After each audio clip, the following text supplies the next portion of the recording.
আসসালামু আলাইকুম ওয়া রাহমাতুল্লাহ। আশা করি আল্লাহ পাকের অশেষ মেহেরবানিতে সবাই ভালো আছেন। আলহামদুলিল্লাহ।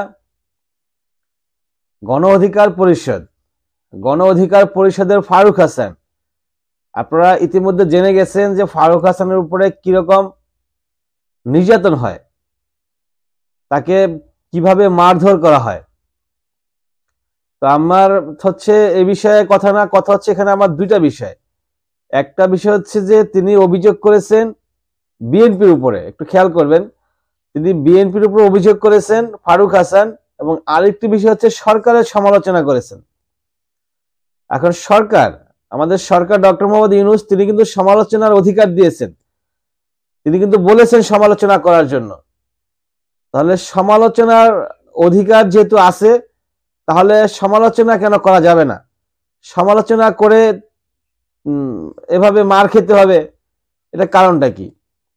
তারপরে হচ্ছে উনি বলেছেন বিএনপির কথা। ফারুক হাসানকে যে মারধর করলো, তিনি ফেসবুক লাইভে আইসা উনি বলছেন যে তার উপর যারা আক্রমণ করেছে তারা হচ্ছে বিএনপি কর্মী, এবং তিনি এও বলেছেন যে তাদেরকে আমি জানি না, তাদের পরিচয় সম্পর্কে আমার জানা নাই, তাদেরকে আমি চিনি না।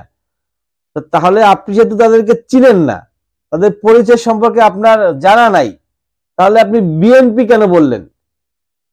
মানে বিএনপি নামটা বলার কারণটা কি?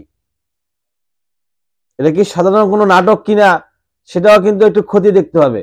কারণ উনি একবার বললেন যে উনি বিএনপি কে চিনেন না, দুঃখিত, যারা আক্রমণ করেছে তাদেরকে উনি চিনেন না, আবার বলতেছেন যে ওনারা হচ্ছে বিএনপির লোক। তাহলে এটা ব্যাপারটা কিন্তু দুরকম হয়ে গেল না?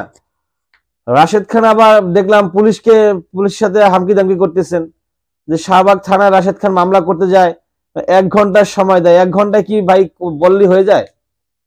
1 ঘন্টা তো সহজ জিনিস, যে একটা চোর যদি পলায় থাকে 1 ঘন্টার ভিতরে তাকে ধরা, 24 ঘন্টার আলটিমেটাম সে দেয় নাই, সে 1 ঘন্টার আলটিমেটাম দিছে, এবং সে পরবর্তীতে আবার জানাইছে, সেটাও আপনারা জানেন, যে পুলিশ আগের মতোই আচরণ করতেছে, অর্থাৎ গণ অভ্যুত্থানের পরবর্তী পুলিশের মতো আচরণ তারা করতেছে না। মানে পুলিশের কথাবার্তা তার কাছে পছন্দ হয় না, ভালো লাগে নাই, এ ধরনের অভিযোগ তিনি করেছেন। এখন সমালোচনাটা কি করেছেন সেটা তো আমরা জানি।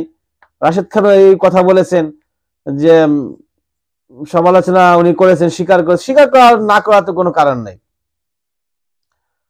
তো যাই হোক, এই ব্যাপারে আমি আর বলতে যাচ্ছি না। আমার কথা হচ্ছে যে উনি চিনেন না চিনে বিএনপির দোষারোপ কেন করলেন? আর হচ্ছে আমি সরকারের উদ্দেশ্য বলতে চাই একটুখানি, যে সরকার তো তাহলে যে কথা বললো সে কথাটা ভেউ থাকলো না। সরকার যেহেতু বললো সমালোচনার কথা, যাই হোক, তারপর যে ধরনের মাইকটা দেওয়া হয়েছে, দফায় দফায় চেয়ার টেয়ার নিয়ে তার মাথায় ছুরির আঘাত পাওয়া গেছে, আসলে এগুলা উচিত না। একটা স্বাধীন দেশের একটা লোককে এভাবে মারা, এবং তাকে তো ইনভাইটেশন করা হয়েছিল, সে ইনভাইটেশন পেয়ে সেখানে যায়, তাকে আমন্ত্রিত, সেদিন অতিথি, আপনি আমন্ত্রণ জানাইয়া তাকে আবার মারধর করলেন। এটা আসলে আমার মনে হয় ব্যক্তিগতভাবে এটা এভাবে মারাটা ঠিক হয় নাই।